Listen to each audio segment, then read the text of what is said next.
Let's go to the lane of down. Wow, ini dia untuk game yang kedua. Mampukah match point bisa diamankan oleh tim Liquid ID? Karena kembali hadirnya Joy di tangan dari seorang Pavian yang tadi di game sebelumnya mendapatkan perfect objective. Dan itu bakal jadi satu hal yang berpengaruh sangat besar. Apalagi sekarang menghadapi Hayabusa juga dari seorang Setsujin. Berbeda dengan Fanny ya, di game sebelumnya untuk Hayabusa mungkin akan jauh lebih mudah untuk bisa ngedapetin space-nya karena ada Quad Shadow, ada Shadow Kill juga. Bisa dibilang lebih safe untuk escape, tapi itu tidak akan menentukan apapun sampai nanti kita lihat dari 2 menit yang pertama. Tapi kalau misalnya yang aku lihat ya, nih, di Ya. sini ya. Ini kalau pakai Bruno masih lebih oke untuk bisa menghadapi sosok dari seorang Joy. Kenapa? Dia masih targeting. Beda dengan adanya Granger. Granger kan dia arah mainnya. Iya, iya. Direction. Kalau directionnya miss, ya udah itu yang akan menjadi sebuah masalah. Tapi Iya kalau sih. misalnya kalau dari sosok seorang Bruno Toy-nya ini berhasil memberikan damage berkala, Ya. ini akan ngebuat dari Favian, sekalipun dia punya absorb damage, itu nggak akan cukup banyak. Bisa bertahan, nggak akan cukup banyak. Dan balik lagi, di kondisi di game yang kedua kali ini, di atas kertas, target turtle pertama harusnya ada di tangan Liquid. Harusnya sih kayak gitu Di ya. atas kertas. Makanya sekarang kita bakal lihat tanpa kehadiran kedua gold laner terlebih dahulu karena di awal kita bakal lihat Turtle menuju ke area atas. Tapi ini akan menjadi menarik karena ya Haskill potensi Lunar Flare ini sebenarnya mengganggu banget dan terjadi. Di game sebelumnya juga mengganggunya pergeseran-pergeseran yang bisa dilakukan. Tapi untuk Wow. Arki Hoshi mereka udah mulai start duluan loh. Wait. Kali ini ternyata sesuatu yang berada di atas kertas itu langsung berubah ketika kenyataan di lapangan. Dan para pasukan dari tim Araki Hoshi berhasil memanfaatkan dengan sangat baik. Meanwhile, para pasukan dari tim Liquid bakal coba di distraction depan sana Yeskiel. Purify, kali ini sudah digunakan oleh seorang Yeskiel agar tidak tersangkut. Dari sosok dari seorang Idok mencoba mendapatkan Tsunami Slam tapi gak ada yang berhasil. Karena berspot bahkan di tangan dari seorang Iron Shiki. One last hit yang sangat mahal. Wah, dapatnya langsung ke arah gold laner sih. Itu yang jadi mahal banget buat tim Liquid ID. Meskipun mereka harus kehilangan Turtle ya. Jadi pertukarannya lumayan imbang buat sekarang. Pertukaran antara Turtle dan juga eliminasi. Tapi tetap kedua gold laner harus bisa dijaga dengan baik. Harus bisa dibantu dengan baik. Masalah di area atas. Antara adanya Popius dan juga Idit. Mungkin gak akan terlalu terasa ketika ada di arah laning. Dan itu bakal terasanya ketika masuk ke area team fight. Inisiasi dari seorang Idit. Jangan lupa Idit ini punya damage juga. Jadi bisa dibilang tim Liquid ID ngebawa damage yang begitu masif dari hampir semua sisi. Ya, kalau ngomongin ke arah posisi kali ini ya, yang aku suka adalah di mana Yeskiel sih. Yeskiel dia positioningnya aman satu. Dan kedua, dia punya 2 escape mechanism gitu loh. Dia punya sosok dari Purify supaya nggak terkena Tsunami Slam. Dia punya Crimson Beacon. Dan bahkan trigger ke arah dia bisa menjadi rugi kalau nggak ada informasi atas Purify-nya. Betul sih. Dan ya tadi Crimson Beacon-nya pun bisa dimainkan dengan secara agresif juga. Itu yang jadi satu masalah buat Arki Hoshi nanti mampukah mereka bertahan. Aku suka sekali invasi jungle seperti ini karena di depan sana Setsujin akan mendapatkan satu buff purple buff. No way! No way, Favian berhasil tetap mengamankan purple buff-nya dengan sangat tenang. Invasi dari arah Arki Hoshi gagal. Cukup aman. Dan sepertinya tidak banyak juga sih untungnya spell yang dikeluarkan ya oleh Arki Hoshi. Jadi mereka masih bisa kontes ke area Turtle. Paling tidak ada flicker aja di 2 pemain. Tapi selebihnya mereka masih punya ultimate yang cukup untuk melakukan kontes kali ini. Dan pertanyaannya adalah tim Liquid ID. Apakah mereka melepas lagi seperti Turtle yang pertama Gak atau boleh. sekarang? Gak boleh. Kalau mereka lepas, ini yang dirugikan Iron Shiki masalahnya. Kasian, di laningnya akan cukup berat tapi Idok di sana target berkesan Favian dan Tsunami Slam. Berhasil menangkapkan Spare of Distraction tapi lihat Setsujin. Retribution yang sangat tenang tapi di depan sana Idok harus tertake down oleh seorang Iron Shiki. Setsujin menuju ke arah belakang, flicker forward defensif. Gak ada bisa diselamatkan oleh para pasukan dari tim Araki Hoshi. Tyron akan menjadi penyelamat kali ini.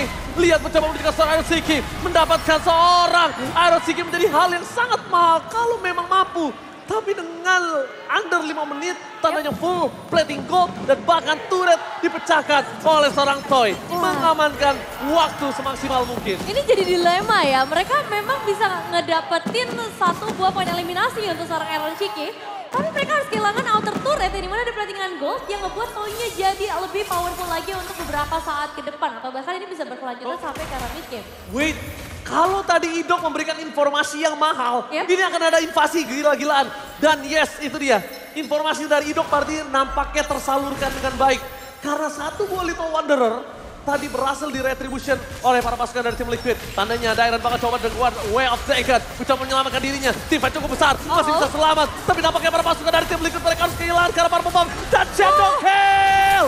Hampir saja mendapatkan 2 point kill. Spear of Distraction yang menyangkut karena seorang Rin. Gak ada yang bisa menyelamatkan dirinya. Karena Fabian berhasil bernyanyi. Tempo pianonya dengan double kill. Berhasil memanfaatkan luar biasa. Dan membuat tim RRQ kehilangan 4 pemainnya. The one last man standing ada di arah Toy.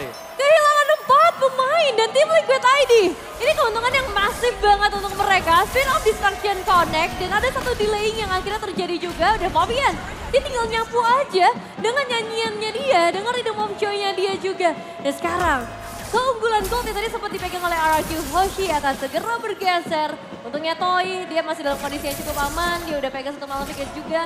Yang ngebuat nanti range-nya akan jadi lebih jauh, ada tes speed tambahan atau movement speed juga untuk seorang Toy sendiri. Dan let's see, dengan turtle yang ketiga hadir, apakah ini akan menjadi satu dominasi untuk salah satu tim atau ini bakal jadi kontes yang benar-benar besar yang bisa diamankan oleh kedua belah jungler. Oke, tadi aku sempat berbicara kalau di turtle kedua didapatkan tim RRQ akan mendapatkan kerugian untuk Iron Cheeky. Tapi ternyata dengan 2 poin kill yang sangat mahal, di sana mereka berhasil membalikan kepala dan retribution. Fear of Distraction menyangkut, Iron Cheeky gak ada purify dan hilang begitu saja. Shadow kill dan maka Tsunami Slam membuat para pasukan dari tim Liquid harus kehilangan 2 pemainnya. Dari Dairon menuju seorang Winnie, double kill di tangan dari sosok seorang Winnie dengan sangat mahal. Meanwhile Idok gak bisa inisiat lebih banyak. Karena dengan darah sekaratnya dia, Flicker mau digunakan untuk defensif. Dibandingkan harus kehilangan Idok juga. Ya, tapi itu satu move yang bagus sih dari Widhi ya. Kalau misalnya tadi kita lihat satu finishing akhirnya terjadi ke arah Dairon. Itu malah jadi keuntungan tambahan. Mungkin bisa lihat dari replaynya ketika Spear of Distraction-nya masuk pada saat turtle-nya udah diambil juga. Dan lantern flare yang coba untuk ngeganggu dari skill ini lumayan susah buat nangkep siapapun karena follow up damage yang udah gak ada Iron Cheeky, gak ada Fabian. Gak ada Toy. Iya, dari lawannya gak ada Toy juga. Gak ada Toy, jadi bebas banget nge-deliver damage. Cuma yang bisa kita lihat di sini, sustainability team fight-nya itu masih dipegang dari tim Liquid tadi. Iya. Riz gak bakal bisa banyak untuk ngelakuin tampar-tamparan dengan bad impact-nya, gak bakal bisa. Benar-benar, jadi memang masih cukup dilematis ya untuk kedua belah tim saat ini. Dan melihat ke arah itemization, tinggal di mana Sword aja untuk Iron Cheeky. Dan Sutsujinu yang udah mengamankan ke arah Melvin Roar akan ngebuat penetrasi lebih maksimal. Dan mungkin sejak item ini diambil, Sutsujinu bisa main dengan lebih agresif lagi. Dia bisa mainin shadow kill-nya dengan lebih bebas. Asalkan ada space yang bisa diciptakan. Makanya objektif turret menurutku ini harus mulai diambil juga sih sama Arkeoshi. Terutama di area top lane yang harusnya bisa mereka dapatkan. Pertukarannya tapi sama inner. Tapi kalau ngomongin ke arah Moskov ya, salah satu pemain yang cukup memanfaatkan Spear of Distraction yaitu dari sosok seorang Iron Cheeky. Dia benar-benar tahu banget manfaatin ke arah Spear of Distraction. Dia tahu banget untuk dapetin momentum. Tapi di sana langsung ada Idok, bakal coba dipaksa dengan Tsunami Slam. Mundur ke arah belakang, Winnie menjadi target utama dan Naran yang ter-take down. Shutdown terjadi dan Spear of Distraction. Itu dia. Sosok dari seorang Iron Cheeky yang selalu berhasil menancapkan tombaknya. Rasakan tombakku. Iya, itu yang baru dibahas sama Ranger Mas dan sekarang langsung memberikan keuntungan. Memang mungkin mereka akan kehilangan satu Lord, tapi lihat ada satu buah inner turret yang bisa di-secure juga oleh tim Liquid ID dan Arkeoshi. Semoga Lord ini bisa mereka maksimalkan dengan baik karena itu bakal jadi sangat penting untuk mereka mendorong lebih dalam lagi. Lihat replay sedikit, 2 pemain udah tumbang, satu Spear of Destruction-nya langsung connect. Dan itu udah jadi satu hal yang sangat menguntungkan gitu buat mereka. Kalian bahkan bisa lihat ekspresi kita kan? Oh, itu untung gelap ya? Iya, untung gelap. Aku ketahuan banget tuh masih gitu kan. Oke, tapi kali ini kita melihat di mana Lord berhasil didapatkan Arkeoshi. Dengan gold yang tidak terlalu jauh, membuat para pasukan dari tim Arkeoshi harusnya masih harus pelan-pelan untuk masukin penetrasi ke dalam turretnya. Kedua, Liquid ID ini punya Fabian. The power of joy-nya itu benar-benar mengerikan. Lihat, dia staking. Dia akan siapin untuk bermain dengan tempo dan pakai Shadow Kill belum dikeluarkan Susujin. Dia tahu dia nggak bakal main buru-buru, dia nggak bakal main tempo kencang supaya dia akan nungguin initiate power dari Idok. Oke, initiate power dari Idok nih berarti yang kita nantikan buat sekarang. Apalagi nih kalau yang first pick harusnya akan jadi cukup mahal buat Arkeoshi. Harus dimainkan dengan sangat efektif untuk bisa terasa worth it.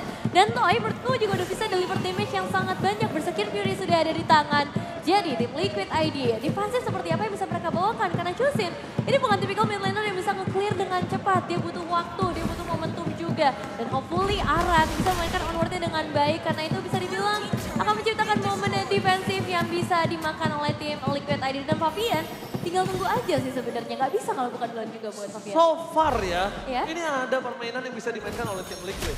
Mereka bisa mainin typical split push. Head to head memang dengan Hayabusa. Nah itu mungkin waktu yang akan dimainkan ketika udah adanya Wind of Nature. Ya, Saat ya. ini kalau dari sosok Iron Shiki sendirian, bahkan di cover dengan Widi sekalipun, ini sebenarnya masih ada gameplay. Cuma yang kita tahu, yang kita pahami adalah Liquid selalu suka dengan gameplay. Iya, Oh, Tsunami Slave. Sosok Widi, Duel Dragon, dibalikan Datris yang dapat kali ini para pasukan dari tim Marang Josi membalikan kembali ke dada Fabian.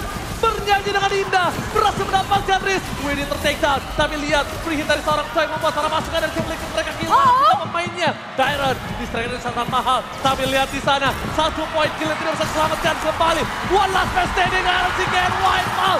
Ini bencana, sang raja mengamuk, sang raja menghancurkan sang kuda hitam dan memastikan game ini di tangan mereka. Rank Dragon Chaos